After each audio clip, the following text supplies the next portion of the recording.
তোমরা 5 জনে মিললে যে আমার লেফটিনটা সাফ করছো এর লেগে আমি ঠিক করছি তোমরা 5 জনে 25 টাকা করে দাম। তোমরা 5 জন ভাগ করে নিয়ে বাগা 5 টাকা করে। এটা আমি অঙ্ক কইরা বাইর করছি, বুঝছো? আপনি কি আমরা ব্যাককল পাইছুন? আমরা 5 জনে কাম করছি, যদি আপনি 25 টাকা হয় তাহলে আপনারা 5 টাকা করে না, আমরা 14 টাকা করে দেন লাগবো। আপনি এটা কিতা কই? না না, ভুল কইতাছো তোমরা, বুঝছি তোমরা অঙ্ক কইরা বুঝাইতে হবে। আয়ো ব্ল্যাকবোর্ড তোমরা দেখাইতাছি। দেখো আমি কি লিখি। এই হইলো 25, 25 5 দিয়ে ভাগ করলে 5 টাকা থাকে। 25 2 এর মধ্যে যা না, কিন্তু 25 এর মধ্যে যা। 25 5 দিয়ে ভাগ করলে থাকে 5। এসব উল্টা পাল্টা ওইসব আপনি কইতে দিচ্ছেন, আমারটা দেন আপনি। চাইন আমরা 5, আমরা যদি 25 দিয়ে ভাগ করি তাহলে 5 2 এর ভিতরে জানা তো, কিন্তু 5 আবার 5 এর ভিতরে যা। 5 1 5 তাই 0 কাটতে লামাইলাম 2।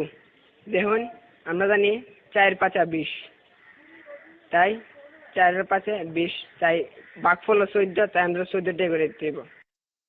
এইসব আদা সুদা কথা করতে শুনছো, আমরা তোমার গুণ করে দেয়া দিয়েছি। এই দেখো এটা হচ্ছে 5, 5 দিয়ে গুণ করলে হয় 25, বুঝতে পারছো? এটা আজাইরা ফাজাইরা আপনি কি সব করতেছেন?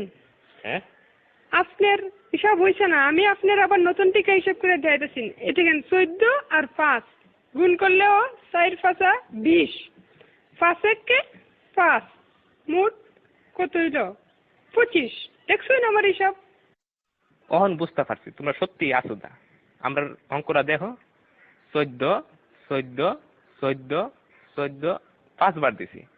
এই দেখো এখন 4টা 5 যোগ করলে এখানে হইতাছে কত হইতাছে দেখো, 4 আর 4 8, 8 আর 4 16, 16 আর 4 20, 1 21 22 23 24 25। দেখছেন না করে কাটায় কাটায় 25 টাকা। আপনি কি হিসাব শিখছেন সারা জীবন পড়ালেখা কইরা, কি বালের হিসাব? হালিয়ার হালাই কি বুঝাই গেল এটা আমারে?